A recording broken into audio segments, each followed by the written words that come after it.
అసలు జై నన్ను వెతకడానికి ఉన్న కారణమేంటి? విశ్వాన్ని ఆల్రెడీ కలిశాడు. పొరపాటున మళ్ళీ ఇంటికొస్తే, నన్ను ఇక్కడ చూస్తే, నా వల్ల వీళ్ళకి ప్రమాదం లేదు. అలా జరగడానికి వీల్లేదు. నేను అనుకున్నట్టుగానే ఇక్కడి నుంచి వెళ్ళిపోవాలి. ఇక్కడి నుంచి వెళ్ళిపోవాలి.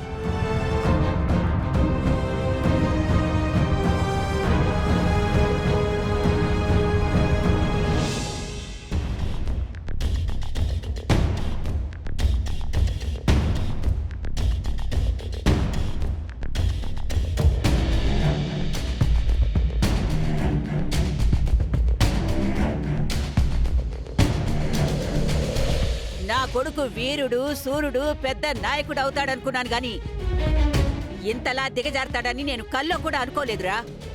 ఏంటమ్మా నువ్వు అనేది? మన వంశంలోని రోషం, మీ నాన్నలోని పౌరుషం, ఈ రెండూ నీకు ఇసుమంతైనా ఉండుంటే మనింటి కోడలవడానికి కూడా అర్హత లేనిది అది చెప్పిన దానికల్లా తలెందుకు ఆడిస్తావురా? దాని అడుగులకి మడుగులెందుకు ఒత్తుతున్నావు? జీవు నెత్తురు కూడా లేకుండా తయారయ్యావు నువ్వు.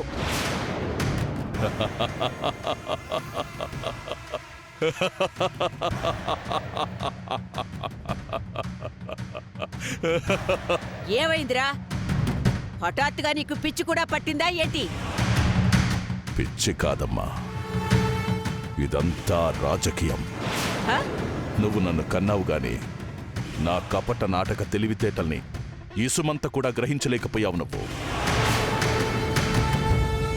ఆనాడు అర్జునుడికి చెట్టు మీదున్న పక్షి కన్ను మాత్రమే కనిపించినట్టు నాకు రాబోయే ఎలక్షన్స్లో ఎమ్మెల్యే పదవి మాత్రమే కనిపిస్తుంది. ఆ పదవిని కొట్టడానికి ఒక చేతిలో విల్లు నా తెలివితేటలైతే మరో చేతిలో బాణమే ఆ తులసి అమ్మ. బలివ్వాలంటే ముందు మేకను అలంకరించాలి కదమ్మా. నేను దాని ముందు తలూపిన, దాని అడుగులకు మడుగులొత్తిన, ఇదంతా దాని గొంతు కోసే ముందు నేను చేసే అలంకరణ మాత్రమే. అంటే ఏంట్రా నువ్వనేది? నేను కుర్చీ ఎక్కడానికి ఆడుతున్న నాటకం అమ్మా ఇదంతా. శకుని మాయపాచికలు నమ్మి పాండవులు వనవాసం పోయినట్టు నా కపట రాజకీయ చాతుర్యంతో నేను ఎమ్మెల్యే అవగానే దాన్ని అజ్ఞాతవాసం పంపించేస్తా. నీ కొడుకు ఆడబోయే ఆటలో ఆ తులసి ఎలా పావవుతుందో నువ్వే చూస్తావమ్మా. నువ్వు చెప్పేది నిజమైతే చాలా బావుంటుందిరా. నిజం చేస్తానమ్మా. నేను ఎమ్మెల్యే కుర్చీ ఎక్కిన మరుక్షణమే నీకు నేనేంటో అర్థమవుతుందమ్మా. నీ కొడుకు గంగిరెద్దులా తలాడించే బసవరాజు కాదు, ఈ వంశానికున్న రోషం, మా నాన్నకున్న పౌరుషం నిలబెట్టే బసవరాజునని చెప్పేసి. శభాష్రా, ఈ మాట చాలురా. నేనింక ప్రశాంతంగా నిద్రపోతాను.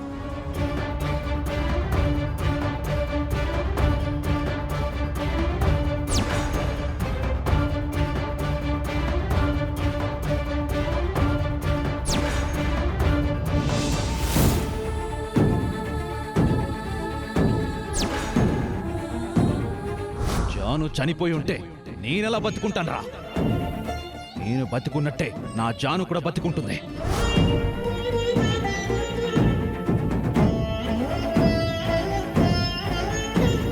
నేను బ్రతికే ఉన్నానని అంత బలంగా నమ్ముతున్నాడంటే విశ్వదాకా వచ్చినవాడు రేపు ఇంటికి కూడా వస్తాడు. వాడు నన్ను చూసేలోపే ఎలాగైనా నేను ఇక్కడి నుంచి వెళ్ళిపోవాలి. నేను ఇక్కడే ఉంటే విశ్వ ప్రాణాలకే ప్రమాదం.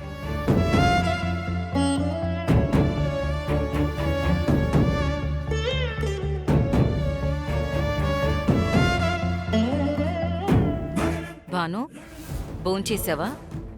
చేసినా.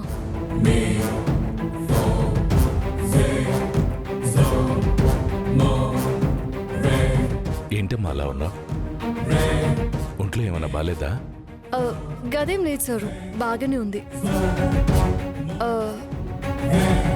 నాకు అర్జెంటుగా పాస్పోర్టు వీసా కావాలి.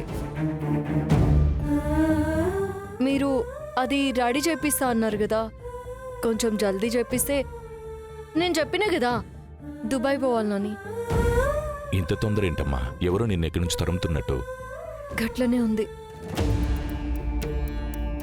ఇక్కడ నీకెవరూ లేరన్నావు కదా, నీ గురించి ఆలోచించేదెవరు? నిన్ను తరుముకొచ్చేదెవరు? పరిస్థితులు. అవునా అంటే ఉరుములేని పిడుగు లేక ఎప్పుడేం జరుగుతుందో ఎవరికెరుక.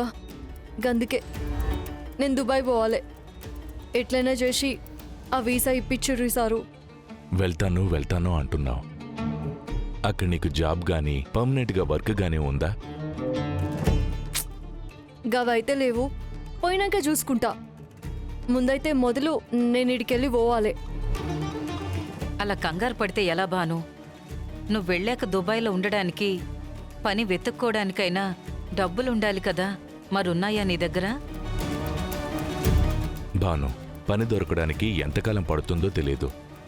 అక్కడ ఉండడానికి నెలకి 40 నుంచి 50 వేలు వరకు అవుతుంది. నీకు పని దొరకడానికి 6 నెలలు పట్టొచ్చు, సంవత్సరం కూడా పట్టొచ్చు. మరి చేతిలో డబ్బు లేకుండా దిగితే తర్వాత నువ్వు చాలా ప్రాబ్లం ఫేస్ చేయాల్సి వస్తుందమ్మా. ఈ లెక్కన కనీసం చేతిలో 10 లక్షలైనా ఉండాలి. అవునమ్మా, ఆ డబ్బుల సంగతి మేము చూసుకుంటాం. మేము ఎలాగోలా సర్దగలం గానీ ఇప్పటికిప్పుడు అంత డబ్బంటే కష్టం కదా. నిన్నిక్కడే ఉండిపోమనట్లేదమ్మా, కానీ తొందరపడి పరాయి దేశంలో పాట్లు పడొద్దు అని చెప్తున్నాం. దేవుడా, ఇక్కడే ఉంటే వాడిక్కడికి వస్తాడు. నేను ఇక్కడ ఉండలేను. కానీ వెళ్ళిపోతామంటే చేతిలో డబ్బు లేదు. ఎలా, ఏం చేయాలి? సరు, మీరు ఎట్లయినా పాస్పోర్ట్ వీసా రెడీ చేయించుర్రి. డబ్బుల సంగతి నేను ఎట్లయినా చూసుకుంటా.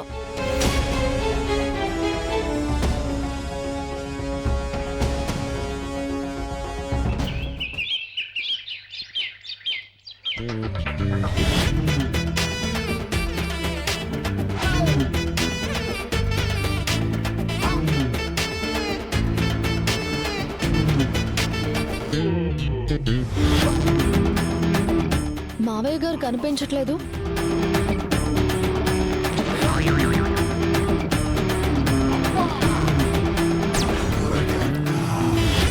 ఏవండి మావయ్య గారు?